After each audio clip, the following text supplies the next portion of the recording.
Bonjour, la vidéo très rapide pour vous montrer comment créer vos audiences lookalike ou similaires. Encore une fois, pour qui est cette vidéo?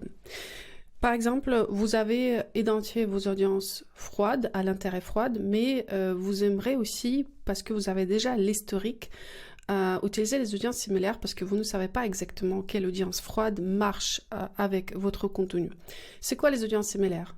Par exemple, toutes les personnes qui ont visité votre site, toutes les personnes qui ont visité vos pages Facebook, Instagram, ou la liste des clients qui sont dans votre base d'emails existants, vous pouvez les donner à Facebook comme information initiale et à la base de cette information initiale, il va créer une audience similaire qui va être propre à vous, mais que Facebook a créée pour vous. Donc cette audience, elle reste froide. C'est pas les audiences chaudes. C'est pas les audiences, par exemple, les visiteurs de votre site. C'est des audiences qui sont créées à la base des visiteurs de votre site, qui contient cet élément de caractéristiques qui représente votre audience, mais que Facebook va chercher pour vous et que ce sera les clientes, les prospects froids parce qu'ils ne connaissent pas votre marque. Donc lookalike, c'est des audiences qu'on appelle similaires en français, qui sont froides, mais qu'on peut créer comme un outil supplémentaire de targeting. Si par exemple, vous n'avez pas forcément les best audiences froides par intérêt que vous avez déjà, qu'on a fait dans le module précédent, dans la vidéo précédente. Ou si vous voulez tester en plus de votre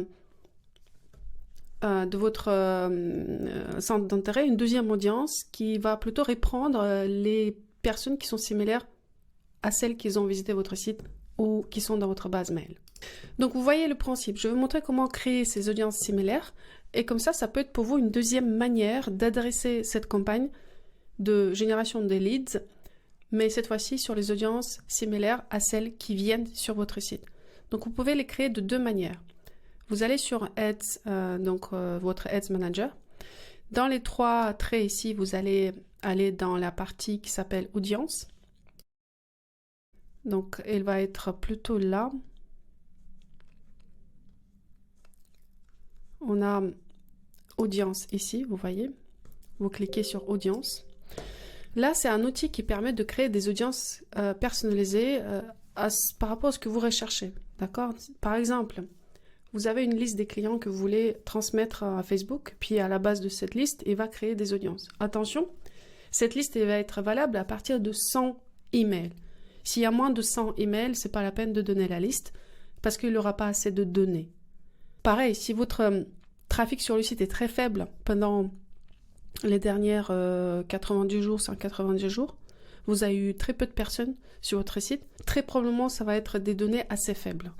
En revanche, si vous avez, imaginons, 10 000 followers sur votre compte Instagram, vous pouvez à la base de ces personnes créer une audience très intéressante qui sera similaire aux personnes qui vous suivent sur Instagram. Donc, ça peut se rapprocher d'une cliente que vous recherchez, en gros.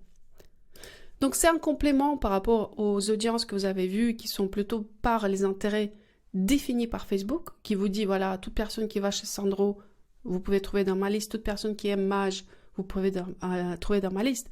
Mais là, ça sera quelque chose qui est personnalisé pour vous. Donc, vous pouvez créer ça de deux manières. Première manière, vous allez dans Create Audience, ici. On appelle ça Custom Audience. Parce que d'abord, il faut créer cette audience customisée et après, à la base de cette audience, vous créez les audiences similaires. Et vous pouvez créer donc une audience qui est visiter votre site web ou qui était sur votre compte Instagram ou qui était, par exemple, qui a vu vos vidéos. S'il y a une vidéo qui a bien cartonné de manière organique, ça peut être pas mal aussi.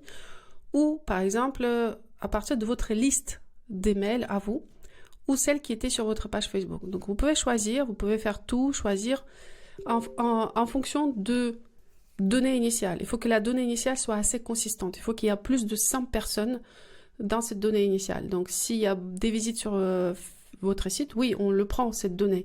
S'il n'y avait pas assez de visites, s'il n'y a pas assez d'emails dans votre base mail, cette donnée, elle ne va pas servir à grand-chose. Donc, réfléchissez quelles données vous voulez utiliser. Et à base de ça, vous créez votre audience personnalisée. Donc, par exemple, on va partir sur votre site. On va dire, donc, mon site, avec ce pixel qui est vert, tous les visiteurs de mon site pendant les dernières, imaginons 180 jours, donc des dernières 6 mois. Il faut une donnée consistante, sinon il n'y aura pas assez de données. Vous le nommez, par exemple, le visiteur du site. D'accord? Et vous faites 180 jours. Et vous créez cette audience. OK? Là, vous la fermez. Vous pouvez créer une deuxième audience similaire. Par exemple, vous voulez créer une audience à la base de votre compte Instagram. C'est pareil, c'est le même principe. Donc, je vais choisir compte Insta. Je vais choisir l'Insta qu'il me faut. Je vais dire les premières 180 jours. Et je veux dire, ça peut être tout le monde qui était engagé avec mon compte personnel, professionnel, ou tout le monde qui a visité. Moi, je dis engagé, ça me suffit. Engagement, ça peut être like, vu, commenter, visiter, suit. Il me suit. Et vous mettez Insta à 180 jours, par exemple. D'accord? Donc ça, ce sont vos audiences personnalisées. Donc Facebook va chercher ces données pour créer une audience propre à vous. Ce sont des audiences chaudes aussi, parce que ce sont des gens qui vous connaissent. Maintenant, à la base de ces audiences chaudes, on va créer des audiences froides qu'on appelle les audiences similaires. Donc vous allez dans Create Audience, audience similaire, donc c'est deuxième, Lookalike Audience en anglais. Et là, vous choisissez. Donc ici, dans la liste déroulante, il faudra aller chercher les events. Donc dans Other Sources, mettre les audiences que vous venez de créer. Par exemple, on vient de créer visiteur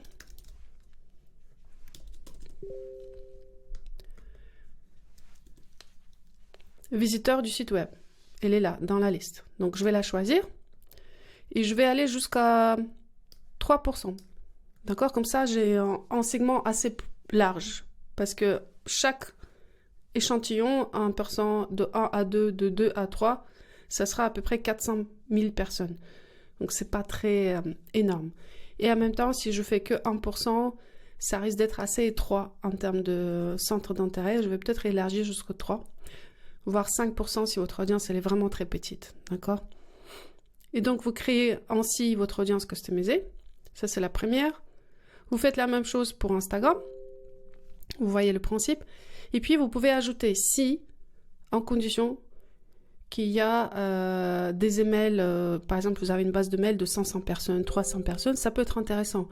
S'il y en a moins, ça risque de ne pas se faire parce que moins de 100 personnes, ça ne va pas marcher. Mais en tout cas, si vous avez une liste de clients que vous pouvez extraire, par exemple, vous en avez sur Omnisend, vous allez sur Omnisend, vous allez dans les audiences, dans les segments, vous prenez votre... par exemple, il y a des segments déjà prédéfinis, mais normalement, ça va être toutes les emails actifs, d'accord? Tout ce que vous avez déjà en termes d'activité sur votre base. Donc, les emails actifs, ça peut être intéressant comme segment. Ce ne sera pas les gens qui ne réagissent pas du tout à ce que vous faites.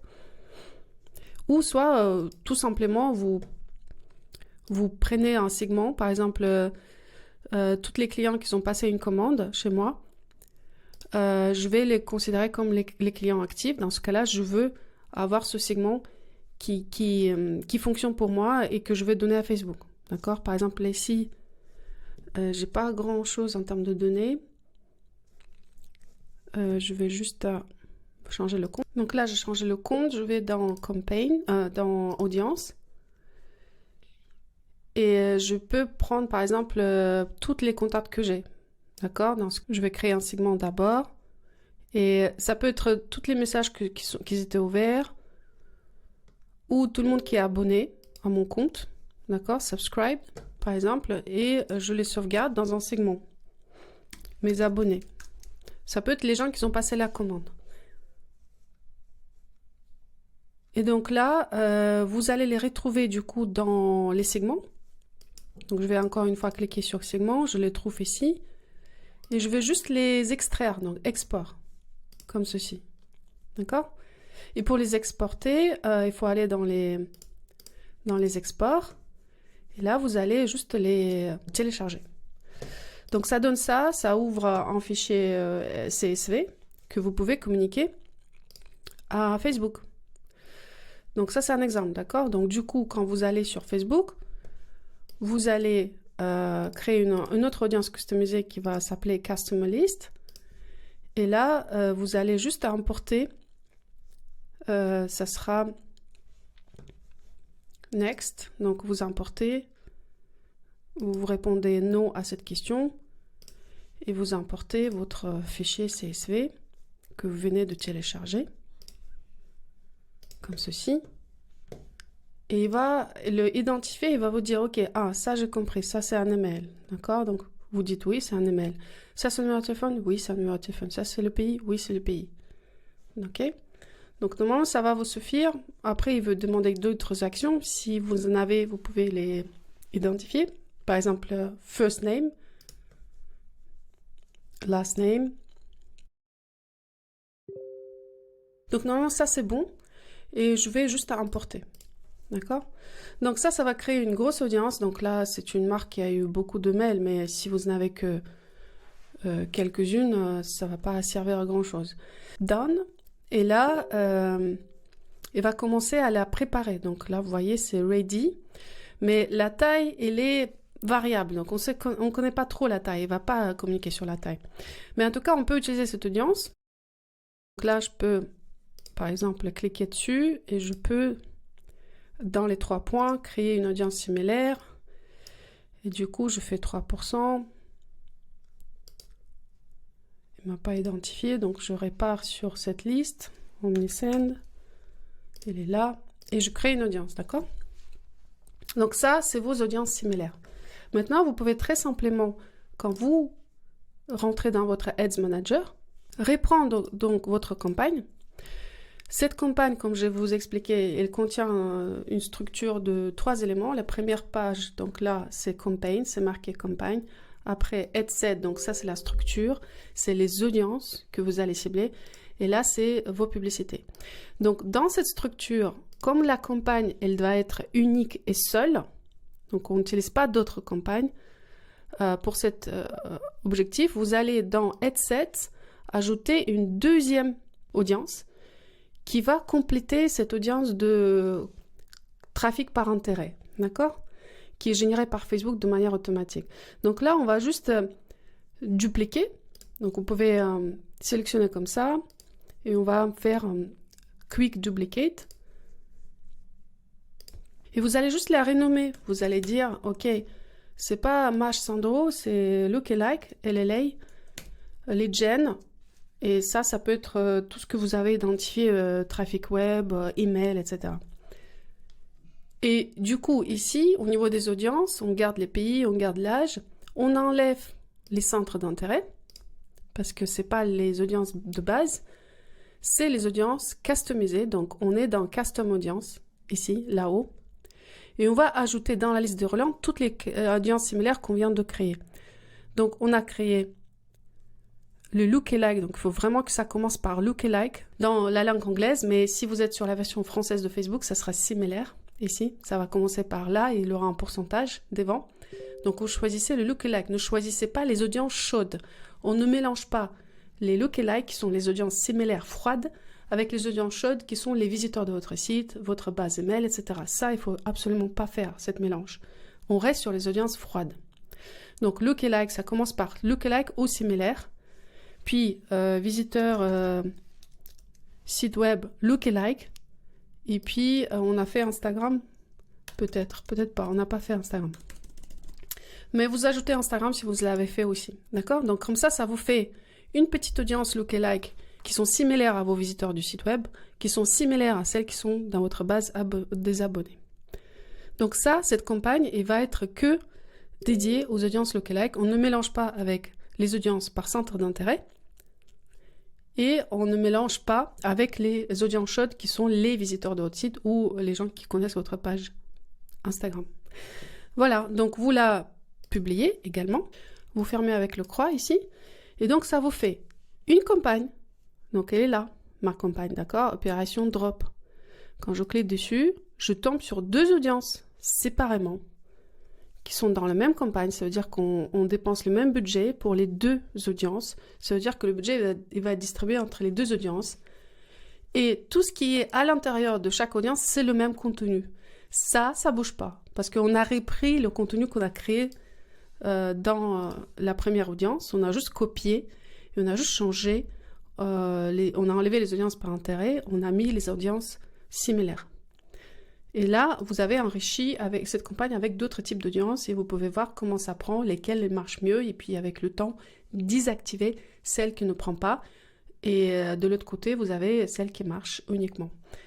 Donc, c'est comme ça que ça marche et si vous avez des questions, n'hésitez pas à poster dans le groupe. Merci d'avoir regardé cette vidéo et je vous retrouve dans les prochains modules.